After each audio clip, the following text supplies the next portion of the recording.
वंदन परिक्रमा, एक वारी समतेची, मानवतेची, बंधुतेची, हा संदेश घेऊन अखंड मोहोळ तालुका, उत्तर सोलापूर, पंढरपूर तालुका हे तिन्ही करत आता हा शेवटचा टप्पा जो राहिलेला आहे, हा कुरुल गट, जिल्हा परिषदचा कुरुल गट एवढाच राहिलेला आहे आणि बेगमपूरचा म्हणजे घोडेश्वरचा. तर हे आम्ही आता आजचा एक दिवस आणि उद्याचा अर्धा दिवस असं होईल. गेल्या 26 तारखेपासून ते 6 जुलै आमचं हे असं परिक्रमाचा ठरलेला दौरा होता. त्याच्यामध्ये आता जास्त वाढत चाललं. जेवढं आम्ही टार्गेट ठेवलं होतं ते तेवढं करण्यासाठी आमची पूर्ण यंत्रणा कामाला लावून आम्ही आत्तापर्यंत आणलं.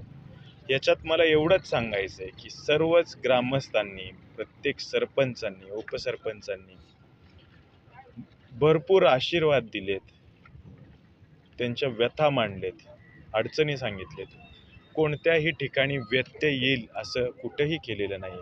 कारण आम्ही जो संदेश घेऊन चाललोय तो संदेश छत्रपती शिवाजी महाराजांनी जसा स्वराज्य स्थापनेच्या वेळेस निर्माण केला होता की 18 पगड जातीपातीचं समीकरण तोडून प्रत्येक माणूस हा आपल्या हक्कासाठी लढला पाहिजे, यासाठी हाच उपक्रम, हाच संदेश घेऊन आम्ही सर्व संबंध आपल्या मोहोळ वंदन परिक्रमेचा उपक्रम घेऊन आम्ही उत्तर सोलापूर असेल, पंढरपूर असेल, मोहोळ मतदारसंघात तुम्ही ज्यावेळेस परिक्रमा प्रत्येक गावात जात होता त्यावेळेस लोकांचा तुम्हाला प्रतिसाद कसा मिळत होता?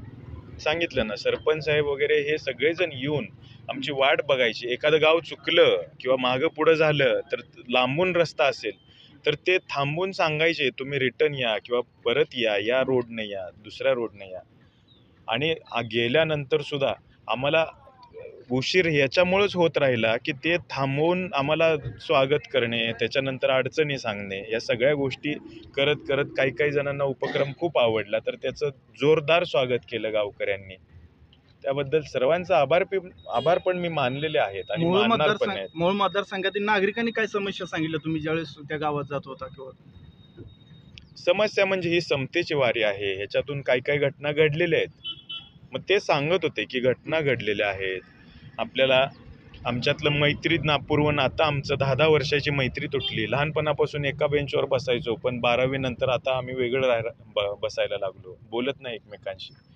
हे यंग जनरेशनने येऊन सांगितलेत, ही वास्तव आहे हे असं सांगायचे मुलं वगैरे येऊन. वयस्कर मंडळी डोक्यावर हात ठेवून, चांगलं करतोयस बाबा, माणसात माणूस आणायला लागला, हे उपकार राहतील जर हे खरंच चांगलं झालं तर.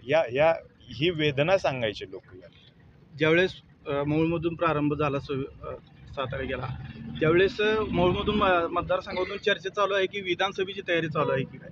कारण जे विरोधक म्हणून म्हणले होते की राजेंद्र पाटील मोहोळचे, त्यांच्या हस्ते उद्घाटन केले, त्यामुळं चर्चेला खरं तर उधाण आले मोहोळ तालुक्यात.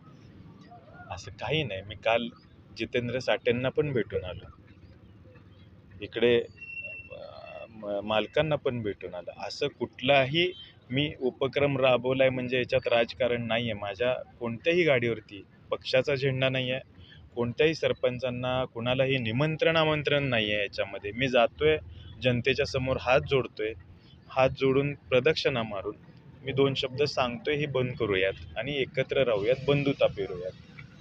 याच्यात कोणतंही राजकारण नाही आहे. माझा फक्त आता उद्देश फक्त एवढाच आहे की वंदन करायचं आहे मला. मी वंदन परिक्रमा पूर्ण झाल्यानंतर जो राजकीय विषय असेल, माझ्या आडनावानिशी जो लाभलेला आहे मला, तसे तुम्ही नंतर आपण प्रश्न विचारले तर त्याच्यावरती मी बोलेन. पण आता वंदन परिक्रमा मला पूर्ण करायची.